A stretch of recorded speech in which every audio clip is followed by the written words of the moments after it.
Salut Hugues, alors on est ici à Vibrain en Belgique et on est devant un tank Sherman. Tu vas nous expliquer un peu ses particularités et son histoire? Oui, c'est un tank Sherman de la 2e Armored Division de la compagnie G. On peut en être certain parce qu'il porte déjà encore son nom d'origine de l'époque, le Gisling, qui est un cocktail à base de gin et de noix de muscade. Et la compagnie G avait tous ces chars dont le nom commençait par G. Donc ici, on est le Gisling. Alors, ce char a une histoire particulière parce que il montre des stigmates qui sont celles d'une bataille d'une part. Il a été perforé à plusieurs endroits. On va y revenir. Et aussi, il montre comment les épaves ont été traitées après la bataille des Ardennes. Donc, après la bataille des Ardennes, toutes les épaves qui restent sur le sol belge, qu'elles soient de chars américains ou de chars allemands, sont considérées comme domaine de l'État, propriété de l'État. Le but est de reprendre les épaves, de les faire fondre pour faire de l'acier pour reconstruire le pays, tout en récupérant de l'argent sur la valeur de l'acier qui à l'époque vaut cher parce qu'il y a une forte demande d'acier. Et donc, la plupart des chars de la bataille des Ardennes, il y en a plus de 3000 qui restent sur le terrain, sont découpés pour être transformés en fer à béton, en boîte de conserve, que sais-je. Sauf que celui-ci, normalement, il ne devait pas subir ce sort-là. Il avait été donné à la commune de Vibrain en souvenir des combats qui se sont déroulés dans la cité le 14 janvier 1945. Néanmoins, en 1950, quand les premiers ferrailleurs se présentent pour découper les autres Sherman, ils attaquent celui-ci. Et donc, le bourgmestre a juste le temps d'arriver pour empêcher que le carnage ne soit total. Le travail avait déjà commencé. Le travail avait déjà bien commencé, comme on peut le voir. Il faut savoir qu'à ce moment-là, le Sherman n'était pas à cet endroit-ci. Le Sherman était à l'endroit où il avait été détruit, c'est-à-dire un peu plus haut dans le village, à hauteur de l'actuel terrain de foot. Alors on a droit à une découpe didactique du Sherman, qui va nous permettre d'apprendre beaucoup sur le fonctionnement du char et sur son destin. C'est impressionnant, là, les découpes. Alors, quand on a mené l'enquête pour écrire notre livre, on est reparti sur la base d'un témoignage d'un tankiste allemand qui expliquait avoir détruit le char au début de la bataille. Or, en début de la bataille, dans la région, il y avait plusieurs divisions blindées. Il y avait la 3e Armored Division, la 9e, et il y avait aussi le 707e Tank Bataillon. Et fort de ce premier témoignage, on a mené notre enquête en se disant que ce char avait été détruit au début de la bataille. D'ailleurs, il avait été probablement saboté par son équipage parce que certains détails ne trompaient pas, à notre avis. Il y avait notamment ici la barre qui est de connexion du piston de recul qui était sectionnée. Et puis, il y avait évidemment le canon en chou-fleur, complètement explosé. Donc ça, c'est quoi? C'est une grenade qui a été jetée à l'intérieur? C'est ce qu'on a cru au départ. Donc il faut savoir que dans le manuel de combat des chars américains, l'instruction est de détruire, quand on doit abandonner un char qui risque de tomber entre les mains de l'ennemi, il faut toujours détruire la main de pièce pour éviter qu'avec 2 chars, l'ennemi puisse en refaire un nouveau. Et donc l'ordre est de détruire systématiquement le canon avec une grenade thermique et tirer une munition. Et ça correspondait vraiment à cette situation. Et c'est pour ça qu'on a cru au départ au témoignage du tankiste allemand, parce que le char avait été saboté et donc avait dû être abandonné sur le terrain, ce qui correspondait à la situation du début de la bataille des Ardennes. Or, on a eu la chance de rencontrer un dernier témoin qui nous a dit « Mais non, pas du tout. Ceux qui ont détruit le canon, ce sont les démineurs belges après la guerre, parce qu'il y avait encore un obus. Et eux, maintenir le char en bon état, ce n'était pas leur problème. Pour eux, le char allait se retrouver à l'état de ferraille. Et donc, ils ne se sont pas embêtés, ils ont simplement fait sauter l'obus dans la culasse. Mais comme le char avait brûlé pendant le combat, les conduites hydrauliques qui contenaient l'huile du frein de recul s'étaient dévidées dans le char. Et donc, le frein de recul ne fonctionnait plus. Et quand l'explosion a eu lieu, l'effort sur la barre de l'amortisseur de recul, qui ne contenait plus d'huile, a été total, et c'est pour ça qu'elle était rompue. Donc on est ici sur une fausse route qu'on avait d'abord suivie à cause d'un témoignage complètement fautif d'un tankiste allemand qui n'avait plus véritablement toutes ses frites dans le même sachet, comme on dit en Belgique. Alors, voilà, ça c'est grosso modo l'histoire du char, pourquoi il se retrouve dans cet état-là et pourquoi il est à moitié découpé. Maintenant, on peut essayer de trouver par quelle société il a été fabriqué. Il faut savoir que plusieurs sociétés américaines ont été transformées au début de la guerre. Au début de la guerre, elles fabriquaient des locomotives et des wagons. Il y avait notamment Pullman, American Loco, pour ne citer qu'elles. Et elles ont été transformées en usines de chars, qui travaillaient en sous-traitance, sur base de plans, mais avec les outillages qu'elles avaient. Ce qui veut dire que si extérieurement tous les Sherman se ressemblent, il y a des détails qui ne trompent pas, qui permettent d'identifier l'usine. Ici, on est devant un Sherman fabriqué par American Loco. Deux détails nous permettent de déterminer American Loco. C'est d'abord la plaque de blindage frontal, épaisse de 38 mm comme sur tous les Sherman. Elle a la même forme que tous les Sherman, si ce n'est qu'elle est d'une seule pièce. Seul American Loco fabriquait des plaques de blindage frontal d'une seule pièce. Autre détail d'American Loco, ici, le support de la mitrailleuse de caisse qui est en fait un cylindre soudé à l'intérieur. Troisième détail, qui est véritablement un détail qui montre que c'est American Loco, c'est ici. Vous avez le déflecteur qui protège la charnière de fermeture de la tape. Ça aussi, c'est typique d'American Loco. Alors, maintenant qu'on sait de quelle usine il a été produit, on peut essayer de le dater. Donc, il faut savoir que c'est un Sherman M4.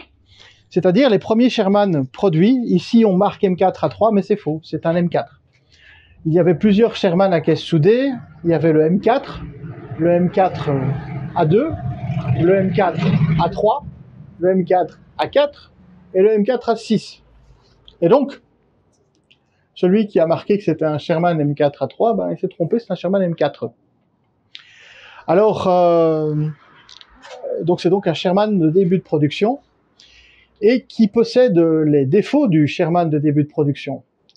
En fait, on a un Sherman qui a été fabriqué, selon ses détails, approximativement entre septembre et octobre 1943. Il faut savoir que le numéro de série était sur le crochet d'attelage arrière, mais comme il était découpé, il n'est pas possible de préciser exactement la date de fabrication, si ce n'est plus ou moins le mois avec certains détails. Les détails qui ne trompent pas, c'est tout d'abord ceci ici. Donc on est ici face à un Sherman de 1943, comme je l'ai dit. Un détail qui ne trompe pas, ce sont les bogies. Alors les bogies, il y en a eu de plusieurs types. Il y a eu un bogie comme sur le Charlie avec un galet support central. Ensuite, très vite, on a préféré déplacer le bogie vers l'arrière et mettre ici une plaque cintrée qui soutenait également la chenille. Elle a disparu ici. Et ce galet de support, on voit que il y a une semelle qui le surélève. Cette semelle, elle a été rajoutée à la pièce d'origine pour permettre de surélever un peu la chenille pour éviter des problèmes de frottement. Il faut savoir que par la suite, on va modifier ce bras et le faire incliner pour supprimer cette petite semelle qu'on a dû rajouter. Donc ça, c'est un premier détail qui montre la période de fabrication. L'autre détail qui montre la période de fabrication, c'est cette tape ici, qui est la tape pistolet qui permet d'évacuer les douilles. De l'intérieur, on voit qu'elle est entière. Elle a même son numéro de fonderie, là, le 805, c'est un numéro de pièce de fonderie. Mais vu de l'extérieur, si on va à l'extérieur, on voit qu'elle est soudée. Alors l'idée, elle est simplement que les arsenaux à l'arrière avaient décidé que cette tape, elle devait être supprimée.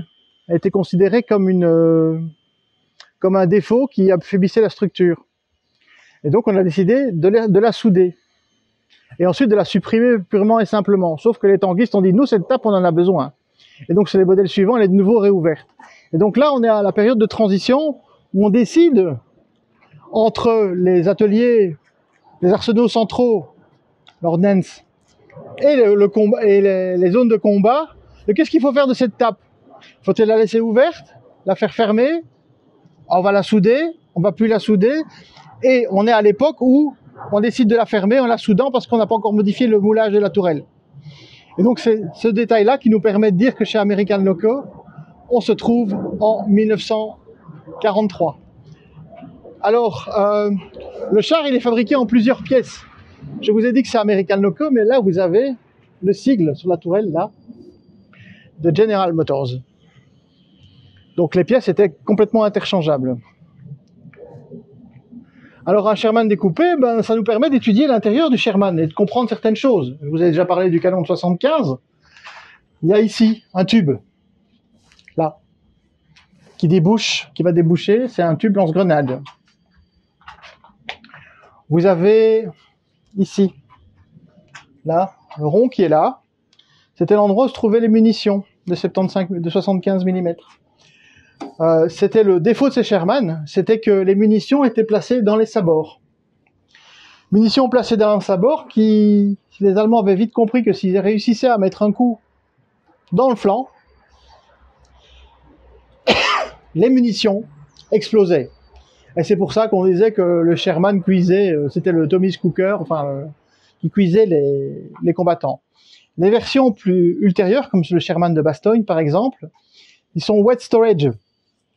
C'est-à-dire que les munitions sont entourées d'un casier rempli de liquide qui va éteindre les morceaux incandescents qui peuvent toucher les obus. Par ailleurs, les obus ne sont plus placés dans les flancs, mais sont placés dans le pied plus bas, ici.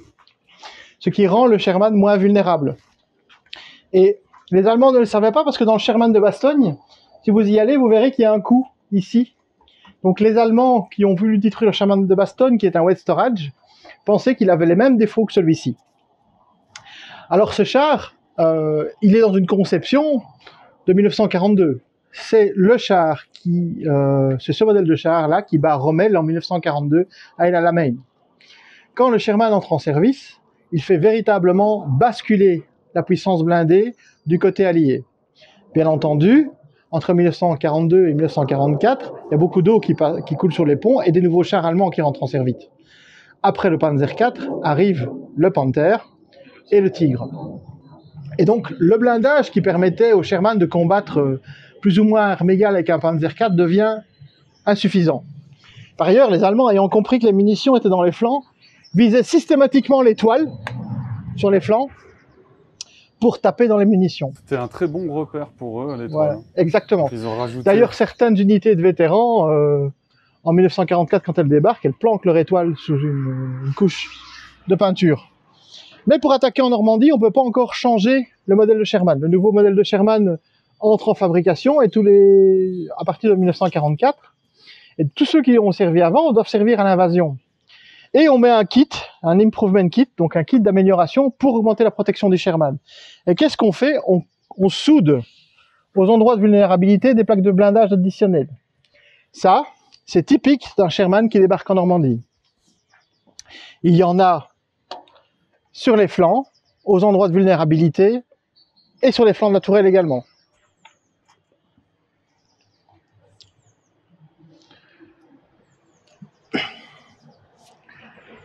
Alors, on parle toujours du blindage incliné des chars allemands, mais le char Sherman qui est conçu en 1941 a déjà un blindage incliné de 56 degrés par rapport à la verticale.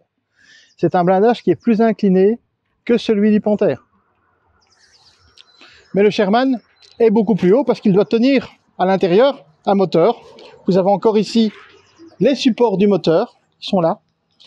Et à l'époque, quand on conçoit le Sherman, il n'y a qu'un seul moteur qui est véritablement capable de faire bouger une telle masse d'acier et produit en grande quantité, c'est le moteur Wright, un moteur d'avion. Et c'est un moteur à cylindre en étoile. Cylindre en étoile, ça prend de la place. Et c'est pour ça que les Sherman sont des chars aussi hauts. Parce que la coque a été au départ conçue pour englober un moteur en étoile qui avait l'avantage d'avoir un refroidissement par air, mais qui avait l'inconvénient de prendre énormément de place et donc de devoir avoir une caisse surélevée. Le moteur en étoile avait d'autres inconvénients. Le premier, c'était que comme il n'y avait pas de carter, il y avait de l'huile dans les cylindres. Et quand le moteur était à l'arrêt, toute l'huile tombait dans les cylindres inférieurs. Et avant de démarrer un Sherman, il fallait faire tourner son moteur à la manivelle pour faire circuler l'huile et la répartir dans tous les cylindres.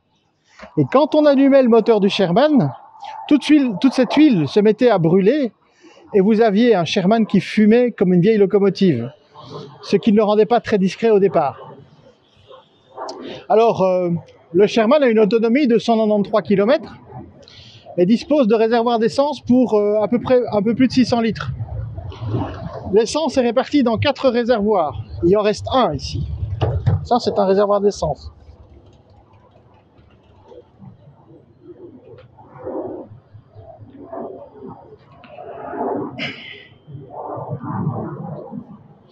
Autre détail amusant, le moteur de tourelle, où on voit encore la crémaillère et son système de fixation. Et vous avez encore ici la boîte de vitesse avec son bloc de transfert. Le rectangle que vous voyez ici, c'est les bords de la trappe d'évacuation par où les tankistes pouvaient s'en aller. Alors vous remarquerez que d'un côté, la trappe est manquante, de l'autre côté, elle est toujours présente et elle n'avait pas bougé pendant la bataille. C'est ce qui va nous faire comprendre comment le Sherman a été détruit. Alors, en réalité, on ne peut pas savoir quel est le premier coup qu'il y a eu de tous les stigmates qu'il y a sur la casemate avant. On va aller sur la casemate avant. Il est difficile d'imaginer quel est le coup qui a détruit le Sherman. Ce qu'on peut se dire, c'est que ces deux-ci, celui-ci et celui-ci, où les coups ont ricoché, je rappelle que le Sherman avait une caisse fortement inclinée, ont, en tout état de cause, fait sauter les boulons. Parce que la plaque a été déformée, la tête de boulon a été étirée et les boulons ont sauté. On le voit ici. Pour moi, ce sont les deux premiers coups. Les coups de grâce ont été ces deux-ci. Alors, le Sherman M4 avait la particularité d'avoir un blindage incliné, mais il fallait la place pour le pilote. Et donc, les écoutilles, on les voit encore ici à l'arrière, sur le M4 début de production, sont saillantes. C'était de véritables pièges à obus. C'est pour ça que les improvement kits sont soudés dessus à deux endroits pour augmenter sa protection. Protection qui, face à un Panther, n'a pas été suffisante. Il faut savoir que ce sont des Panthers de la 116e Panzerdivision qui défendent le village et qui voient arriver la colonne de Sherman. Ils font de véritables cartons. On se pose la question encore aujourd'hui parce qu'à Oufalise, il y a aussi un Panther qui appartenait à la 116e division et il est très probable que ce Sherman se soit retrouvé confronté, en tout cas à l'unité qui défendait le village, qui a perdu son char à Oufalise. On ne va pas aller jusqu'à dire que c'est le Panther d'Oufalise qui a détruit celui de Vibrun. En tout cas, ce sont deux raiteurs qui se sont rencontrés. Alors, le coup de grâce a probablement été celui-ci, qui rentre avec une inclinaison qui traverse la tourelle et qui va toucher la réserve de munitions. J'avais dit que c'était un des points faibles du Sherman. Et on voit que la réserve de munitions a probablement explosé, parce qu'on voit que la caisse s'est déformée ici.